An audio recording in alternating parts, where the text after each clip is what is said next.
गिनती 35वां बाब। फिर खुदावंद ने मोआब के मैदानों में, जो यरहू के मुकाबिल यरदन के किनारे वाक़या हैं, मूसा से कहा कि बनी इस्राएल को हुक्म कर कि अपनी मिरास में से जो उनके तसर्रफ में आए, लावियों को रहने के लिए शहर दें, और उन शहरों के नवाही भी तुम लावियों को दे देना।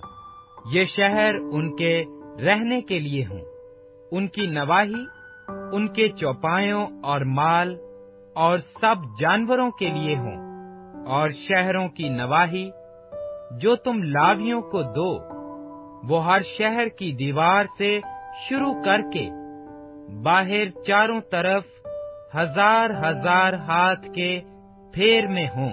और तुम शहर के बाहर मशरिक की तरफ 2000 हाथ, और जनूब की तरफ 2000 हाथ, और मगरिब की तरफ 2000 हाथ, और शमाल की तरफ 2000 हाथ, इस तरह पैमाइश करना कि शहर उनके बीच में आ जाए।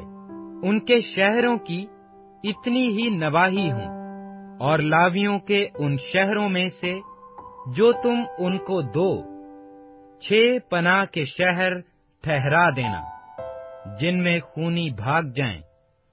इन शहरों के अलावा 42 शहर और उनको देना, यानी सब मिलाकर 48 शहर लावियों को देना, और इन शहरों के साथ उनकी नवाही भी देना।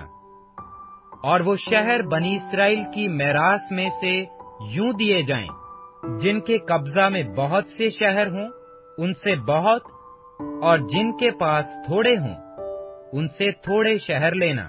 हर कबीला अपनी मैरास के मुताबिक जिसका वो वारिस हो, लावियों के लिए शहर दे।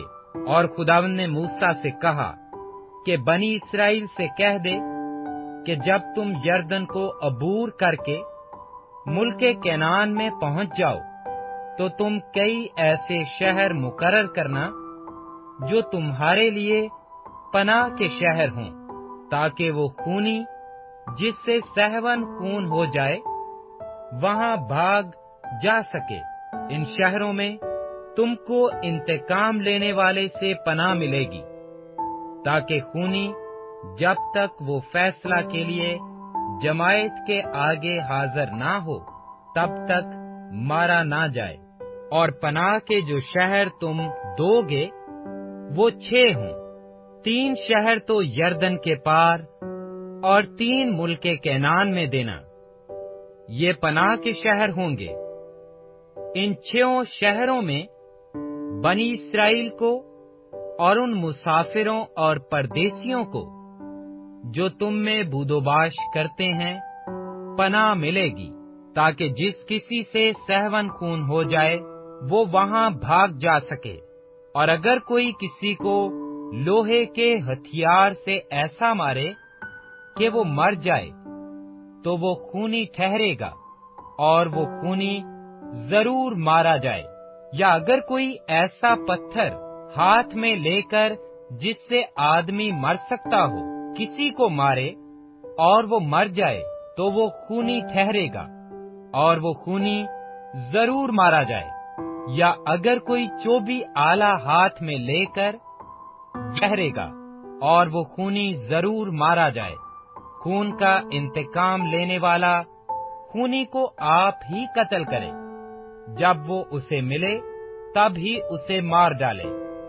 और अगर कोई किसी को अदावत से धकेल दे या घात लगाकर कुछ उस पर फेंक दे और वो मर जाए, या दुश्मनी से उसे अपने हाथ से ऐसा मारे कि वो मर जाए, तो वो जिसने मारा हो जरूर कत्ल किया जाए, क्योंकि वो खूनी है। खून का इंतकाम लेने वाला इस खूनी को जब वो उसे मिले मार डाले।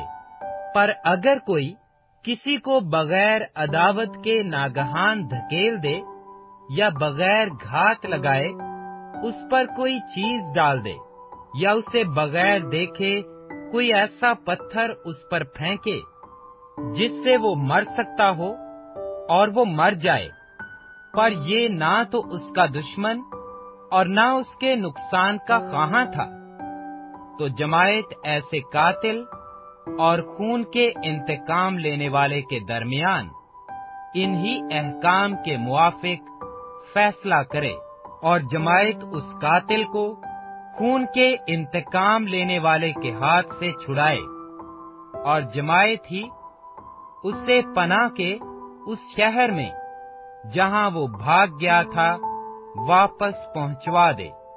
और जब तक सरदार काहिन जो मुकद्दस तेल से ममसू हुआ था मर न जाए, तब तक वो वहीं रहे।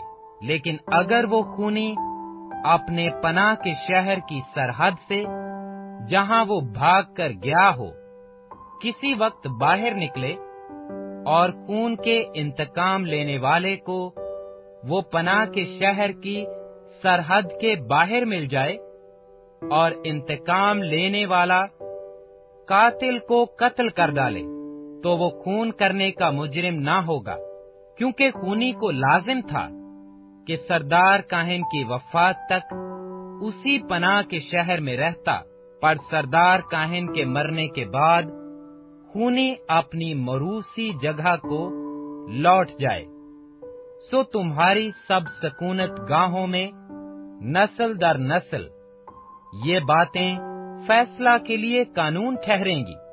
अगर कोई किसी को मार डाले तो कातिल गवाहों की शहादत पर कत्ल किया जाए, पर एक गवाह की शहादत से कोई मारा ना जाए, और तुम उस कातिल से जो वाजिबुल कत्ल हो देत ना लेना, बल्कि वो जरूर ही मारा जाए। और तुम उससे भी जो किसी पनाह के शहर को भाग गया हो इस गरज से देत ना लेना कि वो सरदार काहिन की मौत से पहले फिर मुल्क में रहने को लौटने पाए।